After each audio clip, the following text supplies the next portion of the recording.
আসসালামু আলাইকুম ওয়া রাহমাতুল্লাহি ওয়া বারাকাতুহু। আশা করি আল্লাহর রহমতে সবাই ভালো আছেন। আলহামদুলিল্লাহ আমিও ভালো আছি। আমরা আজকে সূরাতুল ফজর পুরোটা একসাথে আমরা উচ্চারণ করব। তাহলে শুরু করা যাক। আউযু বিল্লাহি মিনাশ শাইতানির রাজীম। সূরাতুল ফজর। বিসমিল্লাহির রহমানির রহিম। والفجر وليال عشر والشفع والوتر والليل إذا يسر هل في ذلك قسم لذي حجر ألم تر كيف فعل ربك بعاد إرم ذات العماد التي لم يخلق مثلها في البلاد وثمود الذين جابوا الصخر بالواد وفرعون ذي الأوتاد الذين طغوا في البلاد فأكثروا فيها الفساد فصب عليهم ربك سوط عذاب إن ربك لبالمرصاد فأما الإنسان إذا ما ابتلاه ربه فأكرمه ونعمه فيقول ربي أكرمن وأما إذا ما ابتلاه فقدر عليه رزقه فيقول ربي أهانن كلا بل لا تكرمون اليتيم ولا تحاضون على طعام المسكين وتأكلون التراث أكلا لما وتحبون المال حبا جما كلا إذا دكت الأرض دكا دكا وجاء ربك والملك صفا صفا وجيء يومئذ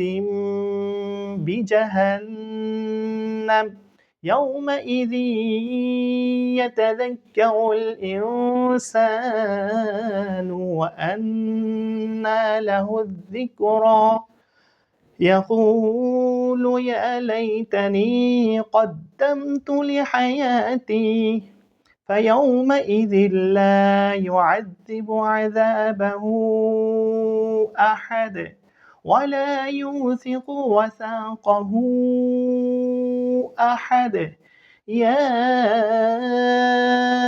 أيتها النفس المطمئنة ارجعي إلى ربك راضية مرضية فادخلي في عبادي وادخلي جنتي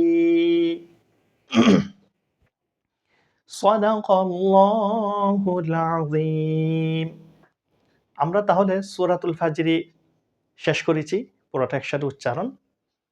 আমরা আগামী পর্বের মধ্যে ইনশাআল্লাহ আরেকটা সূরা নিয়ে আসবো, পরবর্তী সূরা নিয়ে। আপনারা যারা আজাদ হুজুরের কোরআন শিখে দেখবেন, আপনারা অবশ্যই লাইক দিবেন। আপনাদের গুরুত্বপূর্ণ মতামত জানাবেন। পড়া কেমন হচ্ছে? আপনারা কেমন বুঝতেছেন? কেমন শিখতে পারতেছেন? পড়ার মধ্যে কোনো সমস্যা হচ্ছে কিনা?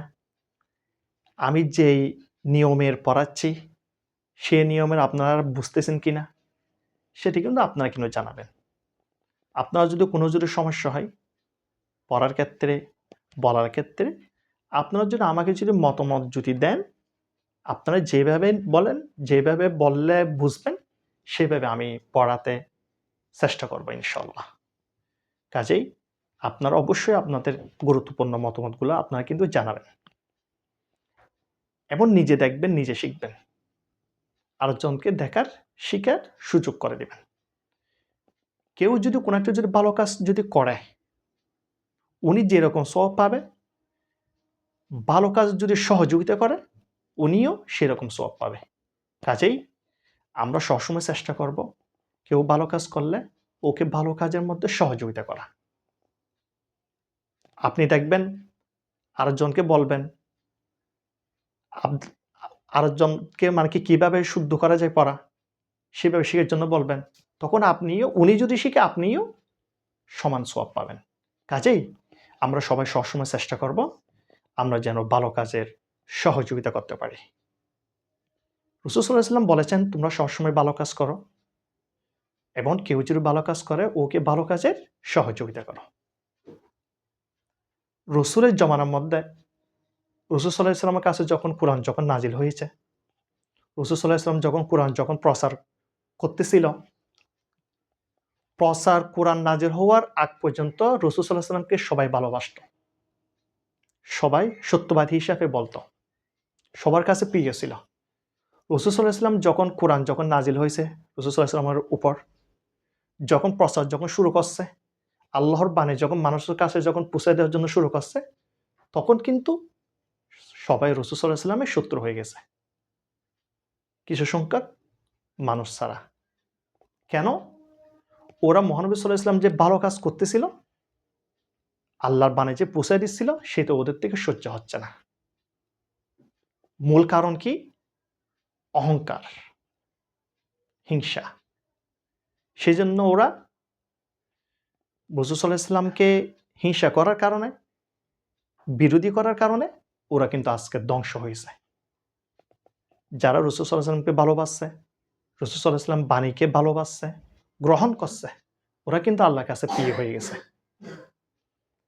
আমি বুঝাতে চাইছি এটা, রাসূলের জামানার মধ্যে যেমন কোরআন নিয়ে, রাসূল সাল্লাল্লাহু আলাইহি ওয়াসাল্লাম বাণী নিয়ে মানুষ যেমন সত্যতামি করছে, সেই আবু লাহাব, আবু জাহেলদের ভাই-বোনরা কিন্তু এখনো এই পৃথিবীর মধ্যে আছে।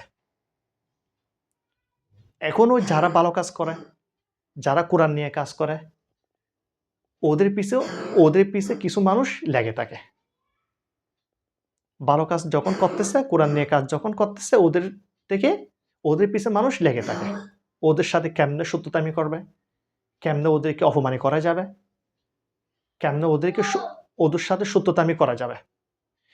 আল্লাহ আমাদেরকে ভালো কাজ যারা করে, ওদের সাথে সত্যতামি করা, দুশমনি করা, ওদের পিছে লাগানো থেকে আল্লাহ আমাদেরকে হেফাজত করুন।